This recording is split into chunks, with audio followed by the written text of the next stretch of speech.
प्रभु के प्यारे सच्चे संतों से समागम करो, उनके श्री मुख से कथा श्रवण करो। लाड़े भक्तों से कथा सुननी चाहिए और किसी विद्वान से कथा करना सुनना, हो सके तो रोज कथा, हो सके तो रोज कथा सुनना, लेकिन कथा सुनना बहुत आवश्यक है। कथा सुनना बहुत आवश्यक है, उसके बाद कीर्तन है। हो सके तो रोज कथा सुनो। यदि कथा ना सुन सको तो रामायण भागवत की कथा का वाचन करो, प्रेम पूर्वक उसका पाठ करो। अगर नहीं सुन सकते तो अपने घर में करेंगे, अच्छी बात। स्मरण, छठा स्मरण, समस्त कर्मों का समर्पण। रात को सोने से पहले किए हुए कर्मों का विचार करो कि क्या प्रभु को पसंद आए, ऐसे कर्म मेरे हाथ से आज नहीं, क्या ऐसे कर्म मेरे हाथ से आज नहीं प्रभु को पसंद आए। यदि अंदर से नकारात्मक उत्तर मिले तो मान लेना कि वो दिन जीते किए हुए, वो दिन मान लेना कि वो दिन जीते हुए नहीं मरते हुए गुजर गया। यदि कोई पाप हो गया हो तो प्रायश्चित करो और किए हुए सभी कर्मों का फल परमात्मा को अर्पित कर दो। इन 6 साधनों को बिंदु पर करने से जीवन सुधरता है, अनन्य भक्ति प्राप्त होती है। जिसके नयन स्नेहपूर्ण और हृदय विशाल है, स्नेह परमात्मा का स्नेह है, परमात्मा के अलावा कुछ देखता ही नहीं, हृदय विशाल है, भगवान को वो बहुत करता है, भगवान को व्यक्ति बहुत करता है। जीव की आदत ही कुछ ऐसी है कि किसी को उपकार तो भूल जाता है किंतु अपकार याद करता रहता है। अपकार भूल जाता है, चाहे किसी ने कोई अपकार किया भूल जाओ, मन में मत आए तो अपकार का बखान कभी नहीं करें किसी का, उपकार का बखान जरूर करें। अगर उसने 99% अपकार किया है तो एक शब्द भी नहीं बोलेंगे, और 1% भी अगर उपकार किया है तो उसका बार बार बखान करेंगे। जीव जो चाहता है वो सब कभी नहीं होता। जीव जो चाहता है वो सब कभी नहीं होता, भगवान जो चाहते हैं वही होता है। ईश्वर से कुछ भी न मांगना, यदि कुछ मांगोगे तो व्यापार सा ही हो जाएगा। ये हम ईश्वर के साथ कोई व्यापार नहीं करना चाहिए। अगर हम ना कथा सुनते हैं, कीर्तन करते हैं और उसके बदले हम उनसे कुछ मांगते हैं, ऐसा व्यापार प्रेम में कमी आ जाएगी। अगर ऐसा आप करेंगे तो प्रेम में कमी आ जाएगी, आपके अंदर ईश्वरीय प्रेम धीरे धीरे कम हो सकता है कथा कीर्तन भी छूटे। ऐसा भी हुआ है कई बार, अगर आप मानते ही रहेंगे तो कथा कीर्तन छूट सकता है। नरसिंह स्वामी ने प्रहलाद से कुछ वरदान मांगने को कहा। प्रहलाद तो निष्काम भक्त थे, अतः वो कुछ भोगाद नहीं मानते। जो प्रभु की सेवा करे और उसके बदले में कुछ मांगे वो व्यवसायी है, पूर्ण व्यवसायी है। प्रभु की सेवा करे उसके बदले कुछ मांगे तो पूर्ण व्यवसायी है। भगवान की भक्ति भाव के लिए करनी है, भोग के लिए। भोगात भक्ति करने वाला व्यक्ति भक्त नहीं, व्यवसायी है। व्यवसाय वो है जो देता तो अल्प ही है और अधिक पाने की इच्छा करता है, अपने ठाकुर को कभी तकलीफ मत दो। नरसिंह स्वामी ने कहा, प्रहलाद का जैसे तेरी इच्छा ना भी हो फिर भी मुझे राजी करने के लिए तो कुछ मांगो। नरसिंह स्वामी कहते हैं, प्रहलाद चाहे तेरी इच्छा ना भी हो फिर भी मुझे राजी करने के लिए कुछ मांगो।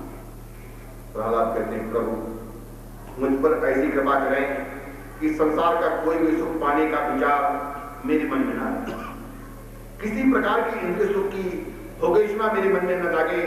ऐसा कामानां हृदय सरोहम भवस्तु दृढ़ेवरम।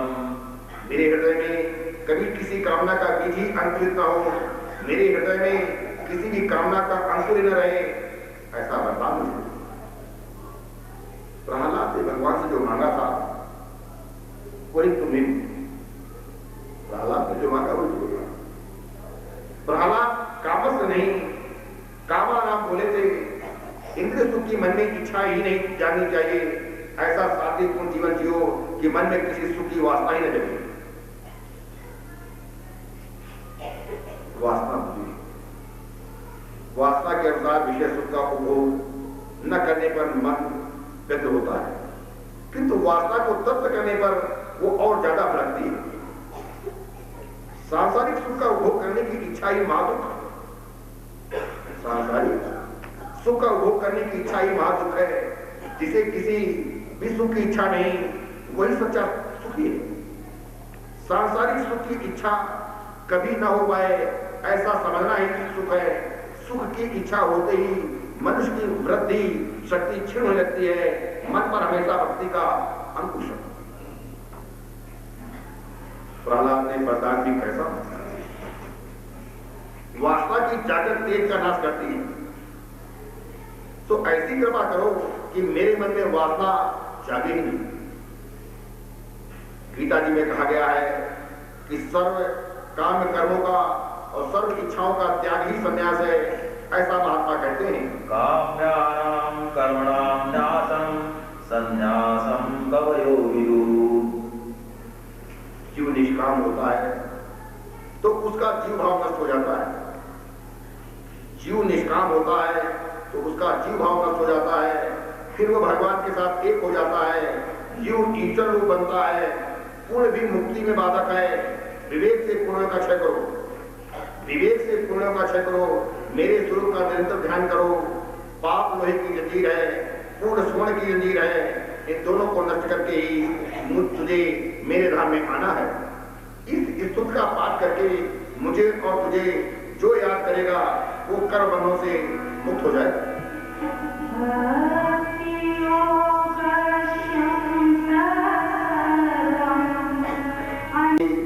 तेरे पिता की सदत होगी, तेरे जैसे पुत्र से जो 21 पीढ़ियों का उद्धार होता है। मातृ पक्ष के साथ, पितृ पक्ष के साथ और ससुर पक्ष के साथ। प्रहलाद आज तक मैंने रावण शिषपाल या किसी दैत्य को अपनी गोद में कभी नहीं बैठाया, पर तू जैसे भक्त के कारण मैंने आज तेरे पिता को अपनी गोद में लिया। तेरे जैसे भगवत भक्त पिता का भी उद्धार करता है, इसमें कोई आश्चर्य नहीं। माता पिता दुराचारी हो, किंतु यदि पुत्र सदाचारी होगा तो उनका भी उद्धार होगा। किंतु यदि माता पिता सदाचारी हो और पुत्र दुराचारी हो तो उनका उद्धार नहीं हो सकता, उनकी दुर्गति होगी। माता पिता सदाचारी हो और पुत्र दुराचारी हो तो उनका उद्धार नहीं हो सकता, उनकी दुर्गति होगी। अगर माता पिता सदाचारी है और पुत्र दुराचारी है तो माता पिता की दुर्गति होगी। एक हंस युगल आनंद में रहता था। हंसनी बड़ी सुंदर थी। एक बार घूमते फिरते सांझ ढल गई तो वे एक वृक्ष पर बैठ गए। वहां कौवे का एक घोंसला था। हंस ने उसे रात गुजारने देने की विनती की। हंसनी की सुंदरता देखकर कौवे की मदरस हो गई। शास्त्र में कहा गया है कि जो व्यक्ति अपनी आंख से पाप करता है उसे अगले जन्म में कौवा बनना पड़ता है। कौवे ने हंसनी को रात भर रहने दिया। दूसरे दिन वे जाने लगे तो कौवा हंसनी को रोकने लगा। हंस ने कहा हंसनी मेरी है, तो कौवा उसे अपनी कहने लगा। अंत में दोनों न्याय मांगने के लिए न्यायाधीश के पास पहुंचे। न्यायाधीश ने कहा कि मैं तो दोनों की बातें बराबर सुनने के बाद निर्णय करूंगा। वो कौवा बड़ा चालाक था। कौवा पितृदूत माना जाता है। कौवा पितृदूत माना जाता है।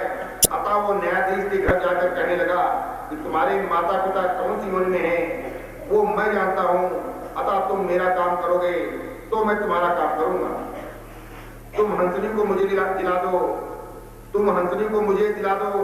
मैं तुम्हें ये बताऊंगा कि तुम्हारे माता पिता कौन सी योनि में हैं।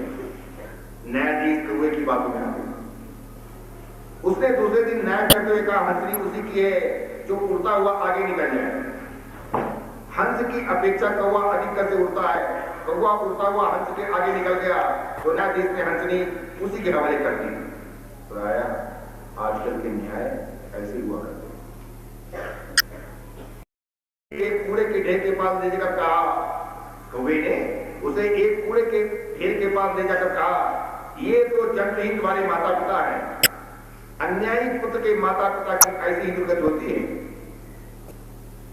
पिता के सिर बड़ी भारी जिम्मेदारी होती है।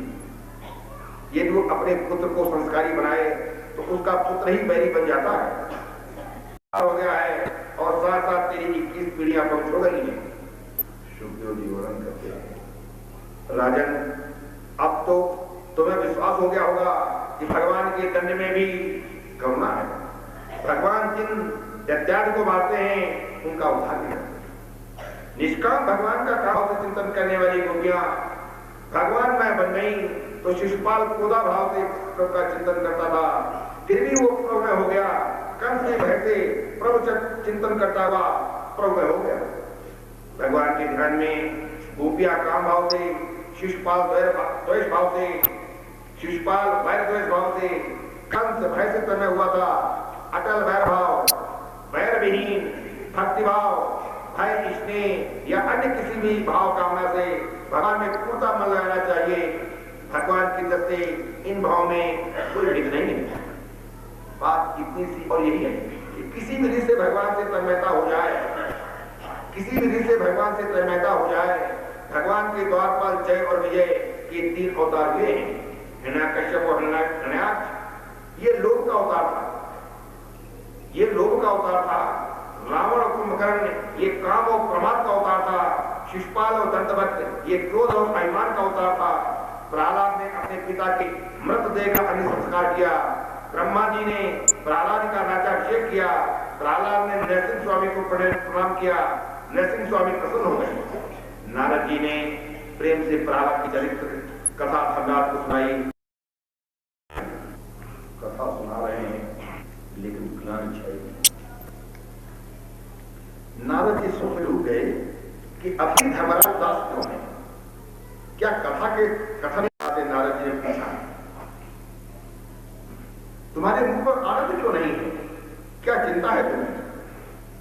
धर्मराज कहते हैं, 5 वर्ष के प्रहलाद का ज्ञान, वैराग्य और प्रेम को देखो। धन्य है प्रहलाद और उनका बचपन और उसका प्रेम जिसके कारण प्रभु स्तंभ से प्रकट हुई। मैं 55 वर्ष का हो गया, फिर भी एक भी बार प्रभु का दर्शन नहीं कर सका। मेरा जीवन उत्साही बीत गया। धन के अवतार मनुष्य का मिला, फिर भी प्रभु के हितार्थ एक भी सत्कर्म नहीं किया। धिक्कार है मुझे, मेरा जीवन कुत्ते के जैसा ही बीत गया। मैं अब भी प्रभु में लीन न सका, प्रभु प्रेम में पागल न हो सका। मुझे अभी तक भगवान नहीं मिल पाए, जबकि उस 5 वर्ष के प्रहलाद ने भगवान को पा लिया था। मुझे जगत में प्रतिष्ठा मान तो मिले, किंतु मैं भगवान को न पा सका। अथा उदास भक्ति के बिना, भगवान के दर्शन बिना मेरा जीवन वृथा ही बीत गया। इस कारण से मुझे दुख हो रहा है। मेरे चेहरे पर ग्लानि छाई हुई थी। मेरा जीवन पशुवत बीत गया। एक बार भी मैं परमात्मा का दर्शन न कर सका, इसका मुझे दुख है। मैंने वैसे तो बहुत किया, किंतु जो करना चाहिए था वही नहीं किया। मैंने भगवान के लिए कुछ भी नहीं। शरीरम स्वरूपम नवीनम कलत्रम धनम मे तुल्यम यश चारुचित्रम हरिरं निपत्ये मनस्येन लग्नं तथा किं तथा किं। शरीर सुंदर, नवोजा पत्नी, मेर पर्वत जितना धन, पुष्पल कीर्ति तो हो, किंतु मन प्रभु चरणों में न लगा हो तो उन सबसे क्या लाभ? इससे क्या हुआ, क्या मिला? जगत की प्रतिष्ठा, धन या विद्वता अंतकाल में कुछ भी काम नहीं आती। जो विद्या अंतकाल में निरर्थक और निर्प्रयोगी ही रह जाए। एक बार एक नौका में कुछ विद्वान सुधारक प्रवास कर रहे थे। बातों में नाविक से पूछा, नाविक से पूछा, तुम कहां तक पढ़े लिखे हो? नाविक ने कहा, कैसी पढ़ाई और कैसी लिखाई? बस मैं तो ये नौका चलाना ही जानता हूं। विद्वान कहने लगे, तुम्हें इतिहास की कुछ भी जानकारी है क्या? इंग्लैंड में कितने एडवर्ड हुए हैं? नाविक ने कहा, मैं इतिहास नहीं जानता। पंडित कहते हैं, तब तो तेरी 1/4 जिंदगी बेकार होगी। क्या तुझे भूगोल का ज्ञान है? लंदन शहर की आबादी कितनी है? नाविक ने कहा, मैं भूगोल में नहीं हूं। तब पंडित कहता, वो तब तो तेरी आधी जिंदगी बेकारी चली गई। तुझे साहित्य का ज्ञान है? शेक्सपियर के कौन से नाटक तूने पढ़े हैं? नाविक कहता है, मैंने साहित्य भी नहीं पढ़ा है। इतने में नदी में तूफान आया और नैया इधर उधर डूबने लगी। नाविक ने उन बुद्धों से पूछा, महाराज लगता है कि हमारी नौका पानी में डूब जाएगी, क्या आप सब तैरना जानते हैं? नाविक कहता है, हरि हर, आप तैरना नहीं जानते, तब तो आपकी सारी जिंदगी अभी पानी में चली जाएगी। हुआ भी ऐसा ही। तूफान में नौका डूब गई, उनके साथ विद्वान भी डूब गए, पर नाविक तैरता हुआ बाहर आया। साहित्य भी नहीं जानता था, इतिहास भी नहीं जानता था, भूगोल भी नहीं जानता था, लेकिन नदी पार करता। जो जानते थे रामकृष्ण परमहंस बार बार इस दृष्टांत को सुनाते रहते थे। संसार भी एक समुद्री है। इस भवसागर की इन किन प्रकारेण पार करना ही होगा। जो विद्या संसार पार करने की कला सिखा सके, भवसागर को तैरने के लिए भजन की एकमात्र साधन है। भवसागर को तैरने के लिए भजन ही एकमात्र साधन है। बिनु हरि भजन न भव तरी, ये सिद्धांत है। बार मते गत होए सिकता से बते, और बिनु हरि भजन न भव तरी, ये सिद्धांत है। इस भजन रूपी विद्या को सीखने के बदले मात्र सांसारिक विद्या सीखकर पंडिताई का अभिमान करने वाला व्यक्ति इस संसार में, इस सागर में डूब ही जाता है। जिन किसी को भी पंडिताई का अभिमान है, वो डूब ही है। जो विद्या अंतकाल में परमात्मा के दर्शन न करा सके, वो विद्या ही नहीं। संयोग में दो दर्शन, वियोग में गुण दर्शन ही जीवन का स्वभाव है। धर्मराज की राजसभा में स्वयं द्वारिकानाथ जाते थे, फिर भी धर्मराज उनके स्वरूप से अज्ञात थे। ठाकुर जी अपना स्वरूप छिपाते रहते। ठाकुर जी अपना स्वरूप छिपाते रहते। कृष्ण भगवान कहते हैं, मैं तो माखन चोर हूं, जिसके मन की मैं चोरी करता हूं, वही मुझे पहचान सकता है। कृष्ण गुप्त ही रहना चाहते हैं, परमात्मा गुप्त रहना चाहते हैं। तो जीव प्रकट ईश्वर ने भांति भांति के फूल फल आदि न जाने कितनी वस्तुओं के भोजन तक नहीं करते। द्वारिकाधीश दुर्वासा को ब्रह्म विद्या का मंदिर। एक दिवस रुक्मिणी ने कहा, नाथ दुर्वासा आपके गुरु हैं और बड़े तपस्वी हैं, क्यों न हम ऐसे पवित्र को भोजन करें। भोजन पवित्र ब्राह्मण को कराएंगे। कृष्ण कहते हैं, ये दूर रहें, वही ठीक है। घर पर आएंगे तो गड़बड़ करेंगे। रुक्मिणी ने अति आग्रह किया तो कृष्ण रुक्मिणी दुर्वासा को आमंत्रण देने के लिए पिंडारक तीर्थ आए। दुर्वासा ने कहा, भोजन की बात जाने की, मेरे आशीर्वाद है आपको। मैं क्रोधी हूं, कहीं कोई श्राप न दे दूं। किंतु कृष्ण रुक्मिणी की अति आग्रह के कारण दुर्वासा आने के लिए तैयार हुए। रथ में बैठे दुर्वासा ने उनकी परीक्षा करने का विचार किया और कृष्ण से कहा,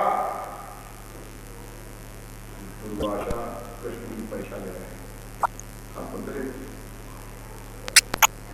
दुर्वासा ने कहा, मैं हूं ब्राह्मण और तुम हो क्षत्रिय, क्या योग्य है कि हम एक ही आसन पर बैठे?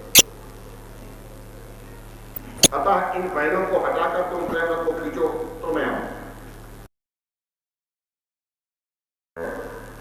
अतः मेरा छाप है कि तुम दोनों का योग होगा।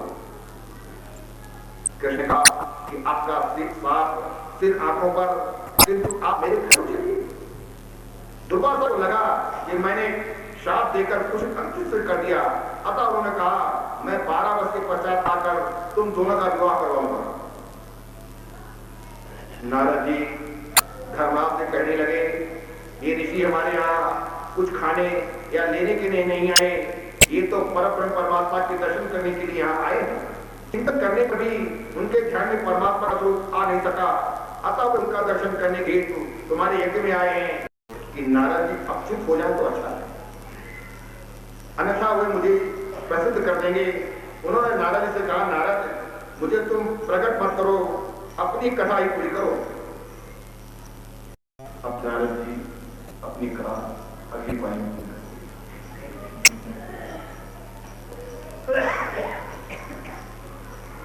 हरे राम हरे राम